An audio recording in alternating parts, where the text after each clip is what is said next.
Hi, everyone, and welcome to the Around the Block podcast. On today's episode, I'm joined by Anatoly Yakovenko, the co-founder of the Solana blockchain. We got into some really great topics on Solana's core differentiators versus Ethereum, their thriving developer ecosystem, and even a new phone that they're building and they're shipping to customers in Q1. I hope you enjoy it. Welcome, Anatoly. Awesome to be here. Thank you. Thanks for being here as well. Eager to just learn a bit more for our audience about what Solana is and everything you guys have been doing in the developer ecosystem, and especially over the last year. It's been a crazy year in crypto. You know, the FTX thing happened. We'll talk about all that stuff, but I think it's a good moment to sort of turn the page and talk about how you guys are building for the future. So maybe just to start off, can you share a little bit with us? First of all, what is Solana, and why did you guys build it? Let's start with that. Totally. So the origin story. So I'm an engineer by trade. I spend most of my career at Qualcomm. It's the company that develops a lot of the technology that goes into cellular phone, like especially the modems. So it's kind of think of it as like the radio company for cellular. And I worked on operating systems.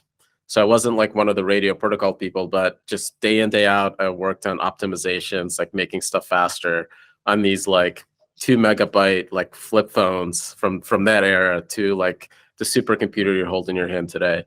And 2017 came around, and I had like a side project with a buddy of mine. We were literally building deep learning hardware and mining crypto in the background.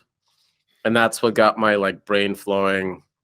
What is proof of work? Why is it necessary? Like, why are we mining this stuff anyways? Why are people paying us to do this? And I had 2 coffees and a beer, and I couldn't sleep. I was up till like 4 a.m. And I was like churning through this idea of single-threaded mining. This idea that like you can somehow mine without needing to use a lot of GPUs or a lot of silicon, but create the same properties that you do with proof of work. And what I didn't realize, but I basically kind of like rediscovered verifiable delay functions. And it was such a kind of mind-blowing idea to me that there's a way to create data structures that represent the passage of time. It was like, I don't know if you've ever like studied physics. There's no mathematical description of time. There's no arrow of time like in math. You have to kind of just take it for granted that time only moves forward. And this is one of these constructs that's like, oh my God, this is like time moving forward. It's a, it's a way to describe that time is passing in the universe.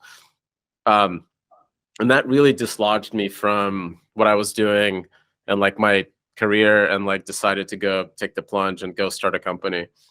And because of my background and like spending all this time at Qualcomm and working on operating systems, I basically got a bunch of my colleagues together and like convinced them that we should build a smart contracts platform, that we're building an operating system. It's for developers. Developers are going to build a new kind of application on it. Just like we did in like 2004 for mobile phones. Nobody thought that mobile apps would amount to anything, because at that time the only thing that phones were used for were ringtones. So you had to like imagine that thing becoming so powerful that the use cases that are like you're like imagining like happening are actually now possible. And because of my skill set, I think I just really thought that what we're doing was obvious, which is let's take BFT, which is the paper that was written in the late 90s. Byzantine fault tolerance. Byzantine fault tolerance, which is a thing that works. And we optimize it and make it really, really fast. And we do that by just increasing the amount of hardware that these systems can leverage. And this is standard optimizations. This is stuff that like, if you've been an engineer in Web 2, you've dealt with scale, you know how to like make data move faster through a system by using more cores, by using like, parallelization across SSDs and stuff like that, and being more efficient with memory. I'm sure you guys have a team of rock star engineers that day in, day out optimize the stuff on your server infra. So this is what we applied to blockchain. And what we thought was going to be useful outcome of this is like, I wanted to build a system that I thought would solve like a real world problem. And one of the problems that we thought was interesting was finance. And that the way that like New York Stock Exchange and like CME and all these other systems work is they actually internally they create the their own version of censorship resistance. What's cool with like BFT systems is that you can do that in code on a global scale with just the guarantees that Byzantine fault tolerance provides, with a bunch of open hardware written, on open source software that's built by volunteers. And we thought that was like a cool angle. So we called it blockchain and NASDAQ speed, and decided to strictly focus on this idea of like, it's going to be a global network. At its final stage, information moving through Solana is going to move as fast as news travels around the world. So like some event happens in Singapore, it flies through speed of light through fiber to a Bloomberg terminal in New York. The trader is going to look at the price at NYSE or a price in a market running on Solana and see that price already reflected. And if we can get parity there, that means we're competitive with like the best of the best at price discovery, and it's something useful because it's effectively free. Like it's just the cost of hardware and some open source software. So that was like the thing that we wanted to accomplish. And we focused on that use case like to a fault. So, and that was 2018, 2019. When we launched in 2020, this was March 16th. I don't know if people remember, March 12th was when everything nuked. People just realized that there's a global pandemic, the S&P 500, the Bitcoin dropped by like 60% in one day. And our launch date was already set on March 16th. And myself as a founder, like we had a team of like 19 people. I was just so exhausted that there's no way I could have delayed it. I was like, I don't know if you've been at that point in your startup career where you're like, less than 10 months of runway, you have to get to a product launch. It doesn't matter what the macro environment does. You just don't care anymore. You're just so focused on getting this thing out the door that nothing's going to stop you. So that was like the state of mind and how we launched. And the only thing that we really launched with was a fast blockchain. We had Coinbase custody support, luckily worked with you guys. And like a lot of the feedback from your team, actually, I think was super helpful in those early days. And we had this demo where you could go to break.solana.com and you smash your keys and you see with a keystroke, a very cheap transaction sent to the network and then confirmed. And it gave that like Web 2 visceral experience that we really wanted to show people, look, there is such a thing as a fast blockchain. There's a way to like build next generation of experiences. Obviously, decentralized markets was something that we were really focused on. We had demos of like DEXs and all this other stuff, but the hope was that people, once they were given this tool, would just go and go build and then build really cool, fun stuff. Very cool. And by the way, break.solana.com is still there if people want to go mash the keyboard and see how many transactions you can generate per second. So I just want to go back to something you said a second ago. So it sounds like after your 2 coffees and a beer, you kind of rediscovered this time delay function. So maybe you can just talk a bit about like the consensus algorithm that emerged in Solana and, what are the pros and cons of it? And I don't know if people are as familiar as they are with proof of work or stake. So maybe you can give us more detail on that. Yeah, in those early days, like there wasn't like a clear, like, oh, this thing is going to be used like this in consensus. That took some discovery. But the intuition that I had was that, I don't know if you remember like your radio protocol classes from engineering school, computer science days. There's this thing called TDMA, time division multiple access. And this is the basis of how cellular networks work. Like when you have like a single radio channel, like everyone talking over the same frequency, if 2 people talk at the same time, like 2 radio towers transmit at the same time, you get interference because those radio waves interfere. So they alternate by time, and they call these slots, maybe they're 1-second slots, or I think in modern day networks, they're like 20 millisecond slots. So you alternate every 20 milliseconds, and who can talk over what frequency is scheduled and is rotated quickly. And this is very different with how leader election works in like Tendermint or more traditional BFT systems, because in Tendermint or like traditional BFT, you have a leader schedule. Let's say I'm the first block producer and you're the second one. When I produce a block, you have to wait for the network to agree that I succeeded or failed before you can produce the next block. And those rounds of communication kind of create these like delays in which transactions can go through. It basically stops the whole network, requires the whole network to come to agreement, and then somebody else goes. So that just like there's no way that could work for a radio, right? There's no way your cellular communication, like the way your conversation goes, can wait for all the towers to synchronize and then continue. So the way that they do it is they create the schedule, and it's time-based. So if you miss your slot, the next person goes and you just can't communicate because you're creating interference. But this VDF was the insight that I had, is that like this is a physical delay based on some hard physics. It's to kind of give you a high level idea of what it is. It's a SHA-256, the same function that Bitcoin uses, but it's run in a loop. So its output is the next input. So instead of running it massively parallel, you run it, you spin it, and there's no way to parallelize it. The only way you can make it faster is by building a faster chip, and that's like a $40 billion proposition.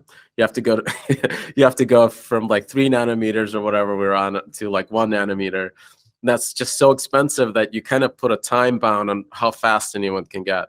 Okay. We can use that physics delay in a very similar way to how Bitcoin uses the entropy, like forcing function, that you have to solve this difficulty problem before you can make a block. You have to spin on your single core for a certain amount of time before you can make a block.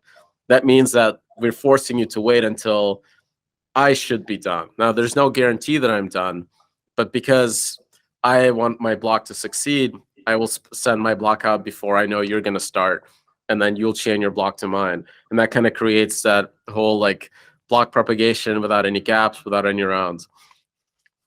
Okay.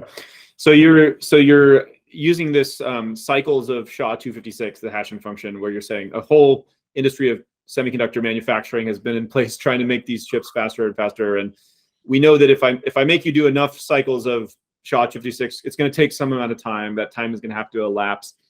And I guess what's happening in that time? It's giving the rest of the network a chance to start working on the next block, or for transactions to propagate? Yeah, it's giving the previous block producer a chance to transmit their block without a competing fork.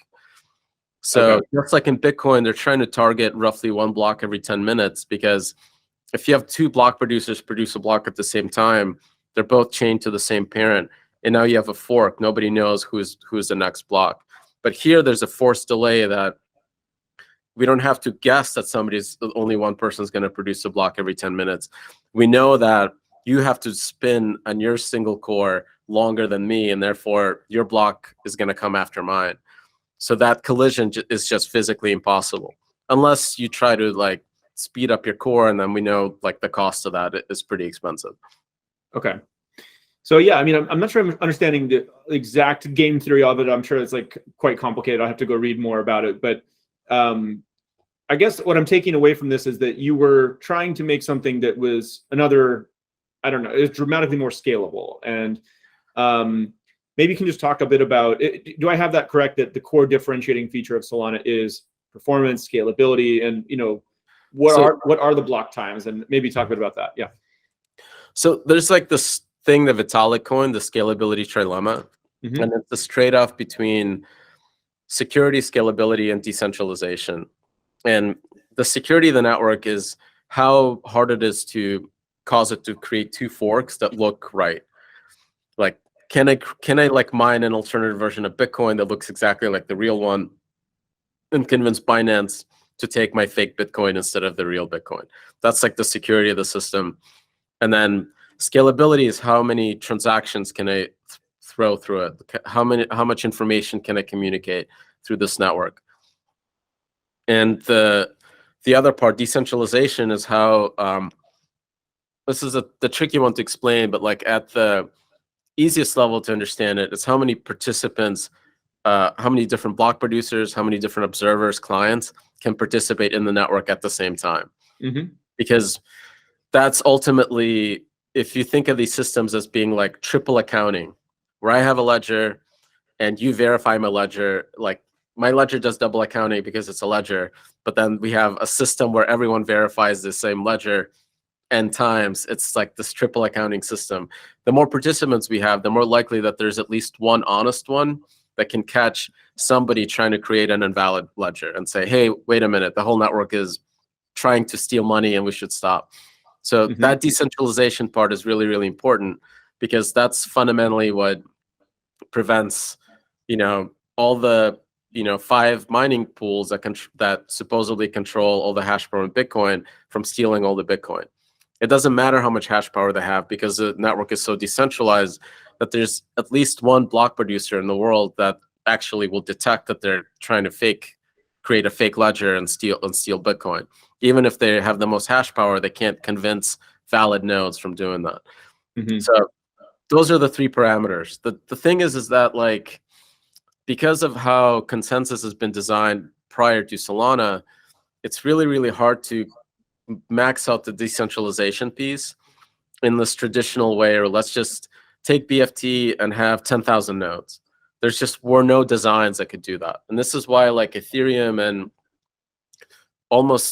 basically everyone else started building sharding some way, some form of sharding or another, whether it's like you have subnets or whatever else, or like parachains or like data availability shards. They're trying to split the network into different pieces with 200 nodes in like each little piece, and somehow convince all the pieces that they're all consistent. We just didn't need to do that, because the way that Solana's consensus works is that we can add any number of nodes, and it doesn't create any gaps in communication, and it doesn't slow down communication because of this time delay function that we're using. So every additional node adds another message that needs to be propagated, but it doesn't require us to run these really slow rounds of consensus between every block. So this was very, like, I don't know, a bunch of Qualcomm hardware engineers like, okay, this is a problem, why don't we solve it with hardware? That was kind of like the design that we came up with, and it worked really well. Like, Solana's block times are 400 milliseconds. The confirmation time is then from the client. Like, me as a user, we're not measuring the confirmation time between blocks as most chains do. Like, when you play Break, it's confirmation time from your web browser, from like the WebSocket connected to the first RPC node. That's between 1 and 2 seconds, and that includes the time to go find the next block producer, get them to process your transaction and realize that it's valid, and then include it in a block. The block gets sprayed to, I don't know, at this point it's like roughly 2,000 validators, and all of them vote. And then you see super majority of those votes, and that's, you're confirmed. So all that, we're able to do that at a global scale in about like 1 to 2 seconds, which is, I think, really, really cool. Something that nobody expected would be possible. I guess just going back to this security, or sorry, the scalability trilemma, where you can look at security, scalability, decentralization. Is it fair to say that Solana gave a little bit on some of those dimensions to get more scalability, or do you feel like the algorithm that you guys created basically allowed you to get the best of both worlds, or something like that? If you follow me on crypto Twitter, this is the big debate that I have with a lot of Ethereum folks that are amazing engineers. And the debate is, are bigger systems, like bigger validators, a sacrifice that sacrifices decentralization? So the reason why that's important is because security of the network, it really does depend on this idea of at least one honest validator. So if you have a system like Ethereum, they have about 8,000 full nodes right now. Solana has about 3,500. So maybe like Ethereum is like a little more than 2 times bigger. If at least one of these full nodes is honest, it means that even if the rest of the validators are corrupt, 100% of the stake is corrupt, they can't convince that one full node that they're going to spend all the money. They're going to take all the SOL and move it into somebody's account. That one full node will see that as an invalid state transition. That operator, if they're like a good operator, will see, hey, my node is just flagged that the network is like did something invalid, something's going wrong, and they will like tell everybody, right? And the network will halt, and we'll see that like, hey, there's like for some reason a major catastrophic bug. And from a very high level, that's a really, really important in a practical sense. This is what makes these systems peer-to-peer. So your argument is that Bitcoin might require 51% of the hashing power, or Ethereum might have 51% of the stake or something, but in Solana, it just one good actor can save the day. This is also true about Bitcoin or Ethereum. If all that miners in Bitcoin decide to change their Bitcoin core code, and issue twice as many block rewards, all the valid Bitcoin nodes that are not participating in that change will reject those blocks. Binance will reject those blocks. Coinbase will reject those blocks. And it doesn't matter how much hash power they have. Like they've basically forked themselves out. So that idea that like there's full nodes that are honest and not corrupted, that is really, really important. And those full nodes don't care about the rest of the network. What they care about is like, I'm processing my ledger, I know the rules, and nothing can like break those assumptions. That's like the fundamental security. Like what's really cool about it is that like it's not a system that's coercive. It's everybody opts into it because they know the rules, and anyone can veto at any time. They can say, hey, I'm going to fork off. I'm going to build my own chain. Right. And if But I guess what's the core debate around decentralization there? What's the core point you're making? If you have big nodes like Solana, if the requirements for hardware are much higher, that makes it harder for a smaller, like funded individual to go verify the ledger, right? Like Coinbase can afford it. All the businesses running on Solana can do it, like Magic Eden, every NFT project or whatever. Anyone, there's a big pile of servers that people can afford to get. But the argument coming from the Ethereum like folks is that it's not a Raspberry Pi. It means that I can't like go validate it at my home. And that means it's inaccessible to the vast majority of the world. And this is the big debate. And I think it's a very fair debate and very open one. And this is where we get down to the practical reality of the world. There's a lot more users on Ethereum than 8,000 users. So say maybe 20 million MetaMask users, if you count those. So 99.99% of those MetaMask users don't run a full node. So they rely on this idea that there's at least one honest full node in that system that can validate for them. And this is true about Solana. And then Coinbase is an intrinsic reason for the Solana ledger to not be corrupted. So does Circle, so does like Binance, so does every like good participant. So we need more of those. And the way we create more of those is we really need to make the chain as useful as possible. And it's got to be cheap and fast, because this is like, you can't have slow blockchains that cost dollars to transact on for the vast majority of the world to care about them.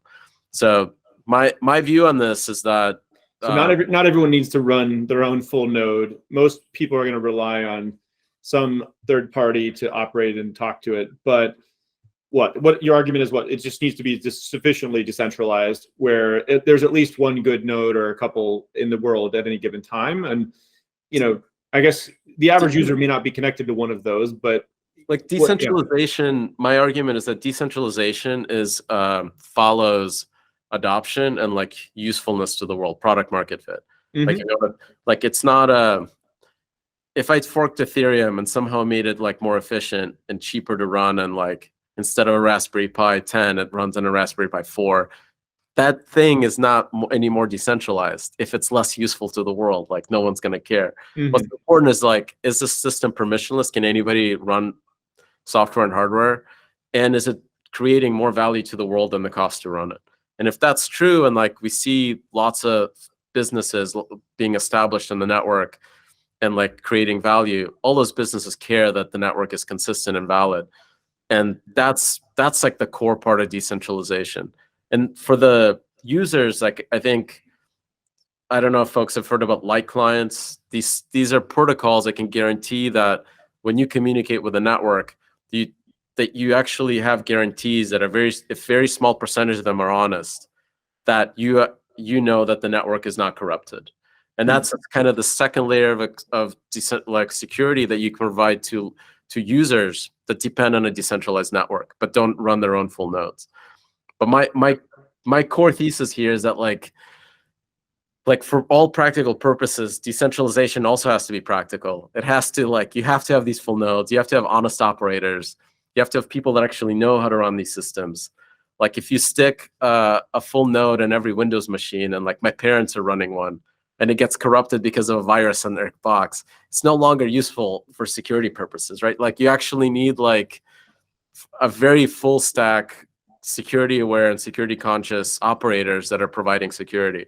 And that only comes when there's real world value being created, like on this network, that is like a business reason for them to run it. Yeah.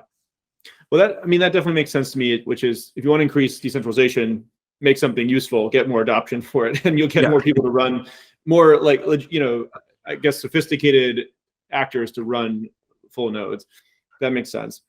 I guess we should touch on kind of the Solana ecosystem in a minute and just like how it's evolved and everything. But before we leave this topic around scalability, I just wanted to ask about layer 2 solutions on other chains and Ethereum and Bitcoin and everything. And so I guess some people would say, well, scalability will come on layer 2. And, there's obviously trade-offs to that around like, we need, the user interface is sometimes confusing. People have to bridge and like, we need to make that simpler and simpler. But how do you think about that? Is Solana basically saying we're going to do it all on layer 1, or you're going to also have layer 2? And then I guess, how would you compare Solana and its performance benefits to layer 2 across writ large? So like from a kind of like a very academic engineering analysis, like what's cool about Solana is that it can handle the load in parallel. It's not like a single threaded runtime. So when you have a bunch of transactions for independent actions, like an NFT mint, a DEX trade, and a payment, it can actually process them all in parallel. The way that Ethereum works is that every transaction kind of locks the entire state from a database perspective. It gets access to the entire database, and then it does whatever it wants, and then the next one goes. Solana actually has isolation between every transaction, so you know that this one's only touching NFTs, this one's only doing DEX stuff, this one's only doing payments. So because they're all non-overlapping, you just process all of them at once. So if you had a layer 2, you can have a layer 2 on Ethereum, let's say, that could do things in parallel. That layer, you don't need any more layer 2s. Like, you only need one layer 2 that can do everything in parallel. And then you have one layer 2 and one layer 1. Why don't you just fuse them together and optimize and like make the system more robust? So there's lots of reasons why layer 2s may succeed. Because they could be like very specific programming environments. They could have a great BD team or like great, go to market or whatever, or localized. Just having a thing that's built for China or like Brazil or whatever could be very successful simply because that team is focused there. But like from a very high academic point of view, you don't strictly need layer 2s. There's actually teams building layer 2s on Solana. Like one of the use cases that they want to do is like, well, you have Solana as a really fast blockchain, and it's got these pools of liquidity that are globally synchronized, and they're really, really fast and easy to access. What if we build like a high frequency derivatives engine on top that could do this like sub 1 millisecond trading? It's trading faster than news. It's trading on like the actual like market maker connectivity and all this other stuff, and providing a very like unique experience for those folks. There's no way a global blockchain can do that simply because we're limited by the speed of light going around the world. Mm-hmm. So that's awesome. Like from my perspective, I think those technologies should exist and people are building them. But from like a kind of this like kind of highbrow engineering, do we need a layer 2? If we can demonstrate that we can handle a bunch of stuff in parallel, we don't strictly need it. And it's just going to be a matter of like execution. From like practical perspective, layer 2s are really, really hard to build.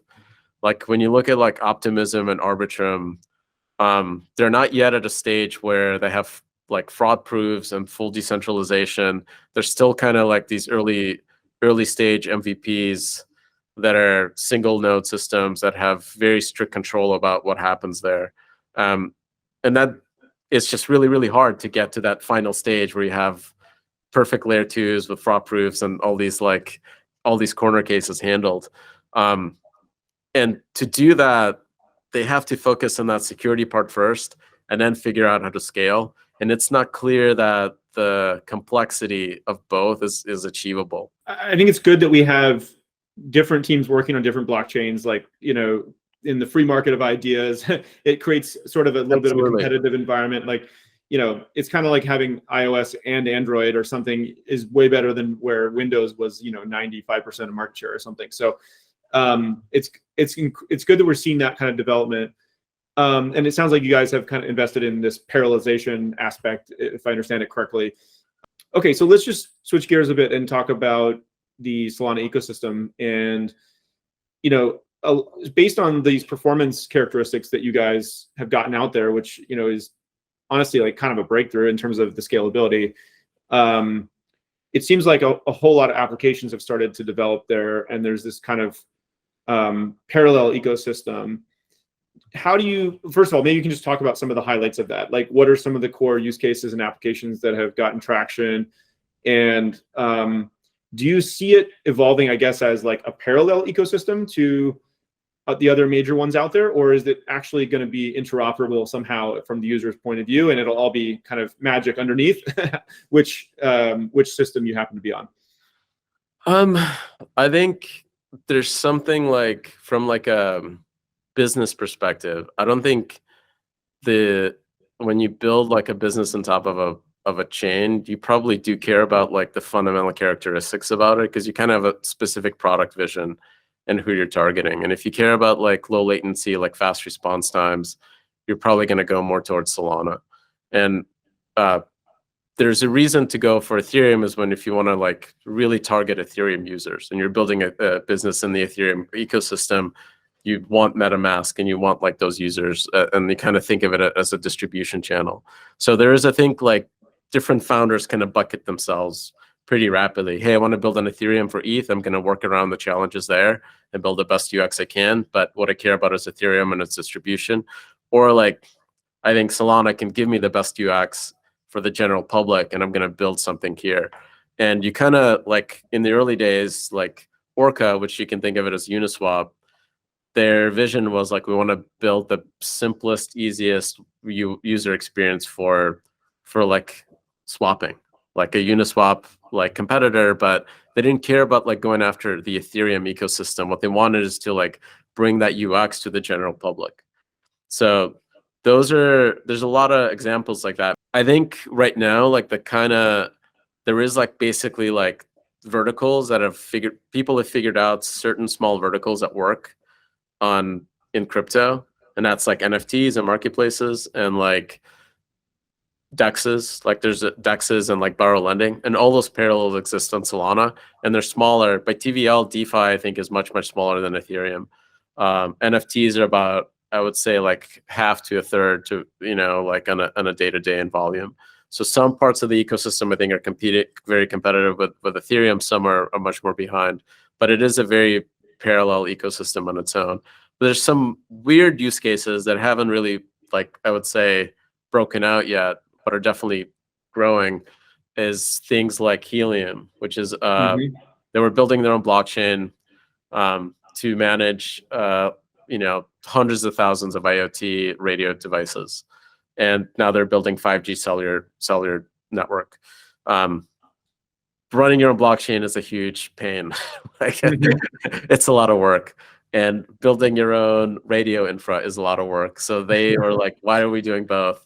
Yeah. They picked Solana because it's cheap and fast, and the way that our fee markets and parallelization, it kind of gives them a guarantee that the network is going to stay cheap and fast for their use case for a very long time, and like basically give that guarantee for them, like on an almost day-to-day basis.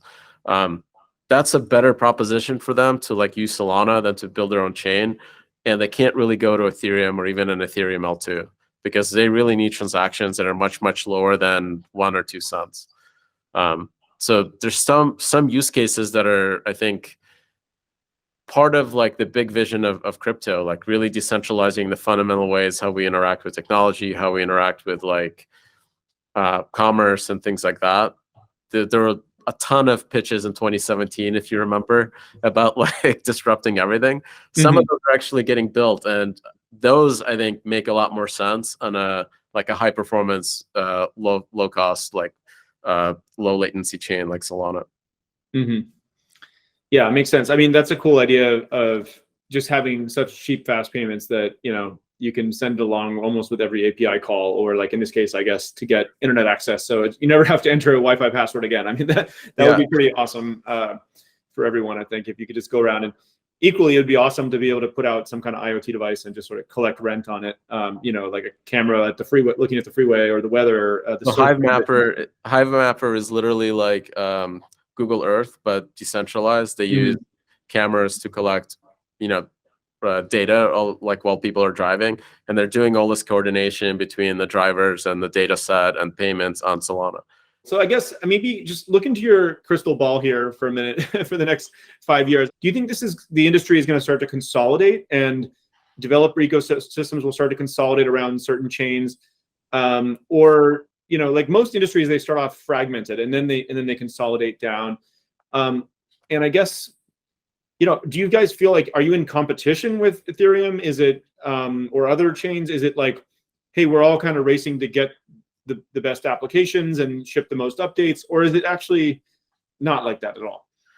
Yeah, it's weird because like we're building products in crypto, and we have this protocol that we're maintaining, and like there's other teams that are maintaining the protocol. There's nothing actually stopping Solana Labs from building Ethereum products, and like vice versa. Like OpenSea, would you call that an Ethereum company? They launched, they have a product running on Solana. It's a really weird space because there's a lot of collaboration across ecosystems. We're building a phone, right? Like there's support for Solana on this thing, but we would love to add Ethereum. If there's like a team that's like, hey, we need Ethereum support for our app, like, can you help us? Definitely. Like that's like a really weird place where the growth is moving much, much faster than anyone really cares about like fighting for like all of the pie, like in a zero sum way. And I don't know if it's because it's all a bunch of open source software and there's kind of no moats and like anyone can fork anything. I think that's maybe part of it. Or that like there's a bunch of technologists that just really want to see how like crypto can transform the world.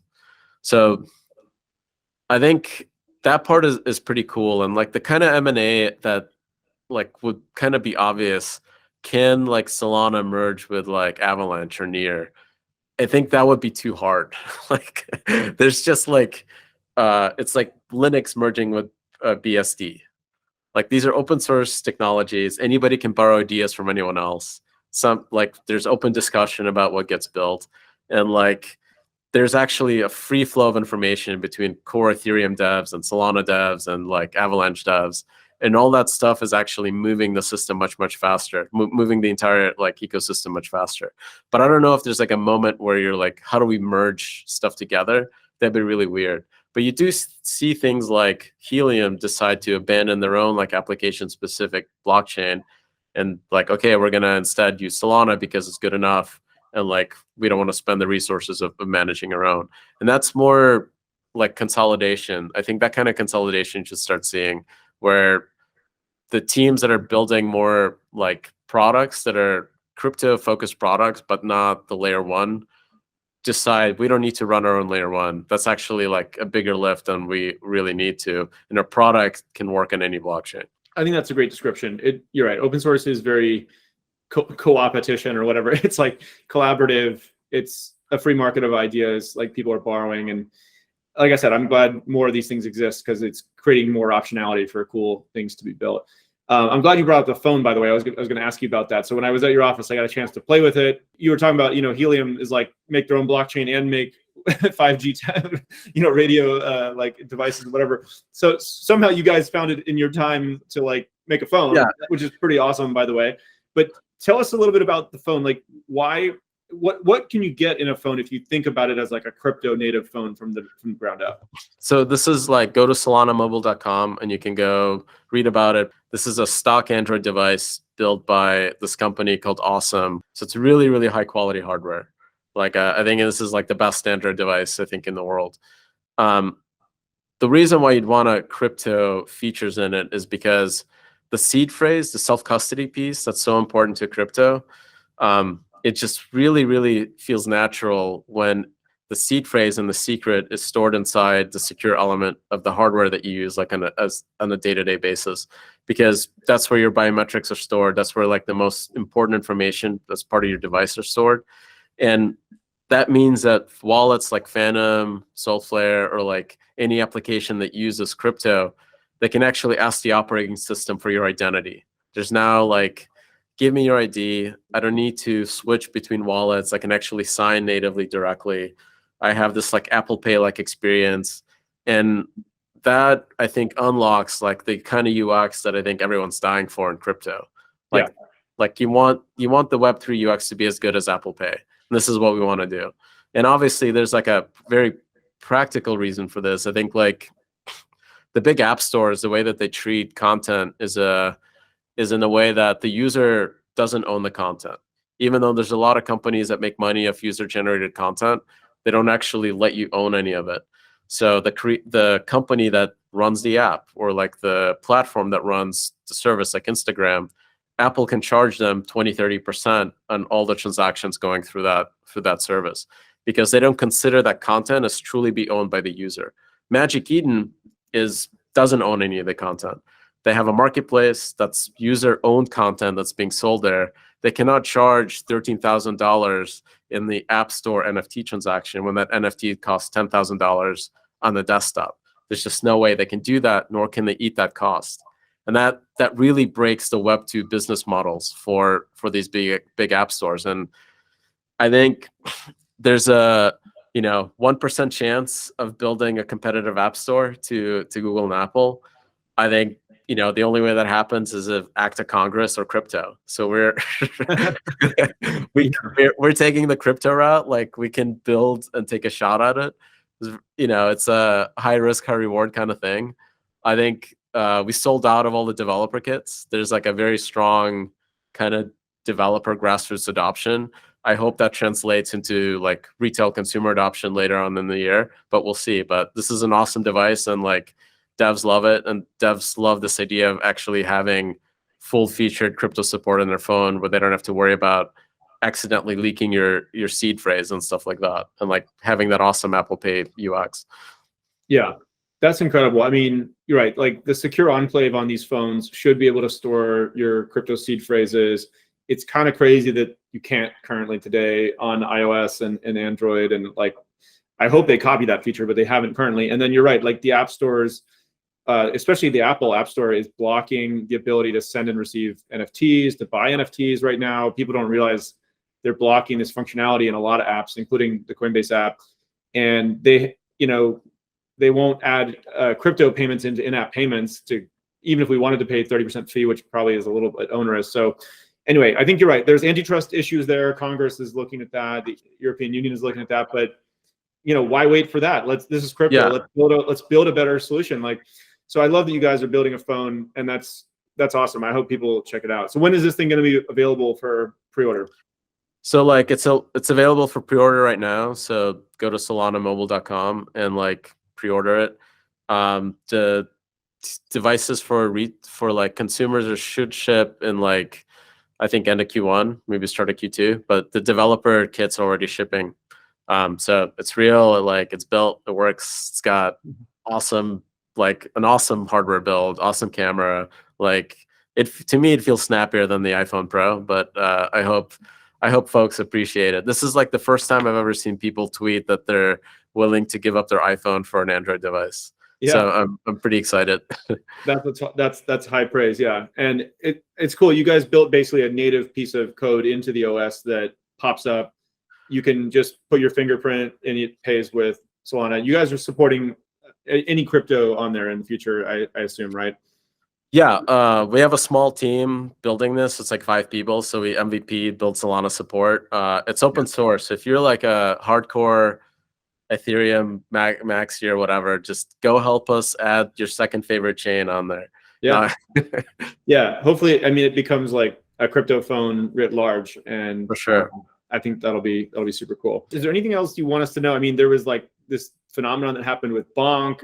There's like anything else on the Solana roadmap you want to talk about? Like, yeah, what are your thoughts? So I would say like the coolest thing in the ecosystem that's being built that's like very engineering nerdy is FireDancer. This is like Jump, which is one of the biggest financial firms in the world. They're a market maker for a lot of crypto companies.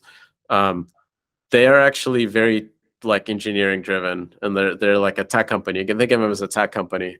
They're pretty excited about this idea of like a fair, open, permissionless layer for finance, like the execution layer. And they're building a second implementation of the Solana validator. They're building everything from scratch in C, with like super high performance optimized code. They did a demo during Breakpoint where they demonstrated through like part of their pipeline they can handle 600,000 transactions per second on commodity hardware. And this is basically like if we had all the resources in the world in those early days, like this is how we would have built this thing, but we had to ship and build a company and like get like go to market and everything else.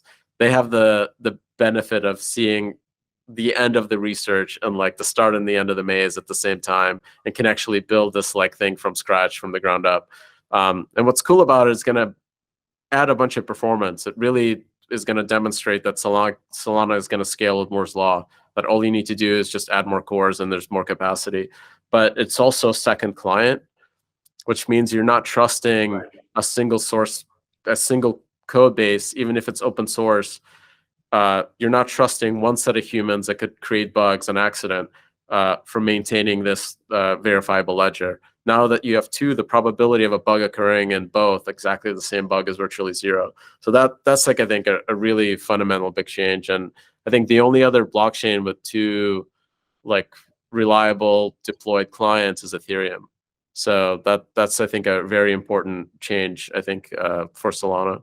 Yeah, the client diversity is a really good metric in terms of decentralization as well. So that's really cool that they're jumping in and building that and continuing to focus on scalability. Yeah, what's the best way for listeners to go interact and learn more about Solana, to get their first Solana, a little bit of it, and yeah, where would you point people? Solana.com has a lot of information. Follow Solana on Twitter. If you want to get like super technical and nerdy, follow me on Twitter. I'm pretty easy, and I often argue about decentralization and hardware and stuff like that. Yeah, awesome. Well, look, I admire you guys a lot. You and Raj were very kind to host me at the office. Really cool what you guys have been building, pushing the tech further and further, building an amazing community, driving usability across a bunch of dimensions, you know, the phone, the store, like the parallelization, like the payment use cases. So it's really cool to see. I'm really glad you guys are in the ecosystem and that so many developers are using it. So appreciate it. And like, all people don't realize that like Labs is only like 75 people. All of the stuff that's happening, most of it is external. Like the wallets, the developer tooling, all of this stuff is built by like amazing other companies. I think in 22, there were like 6 different unicorns that just like were created in the Solana ecosystem. And they're actually have more people and doing most of the work. And it's, this is like the coolest part of building an ecosystem, is when you see somebody else just like outpace you and just do much better product development than you could ever imagine. Well, thanks for joining us today, Nathalie, and yeah, looking forward to talking more soon. For sure, thank you. This has been the Around the Block podcast. In the meantime, you can subscribe to this podcast on Apple, Spotify, or wherever you get your podcasts. Thank you so much for listening.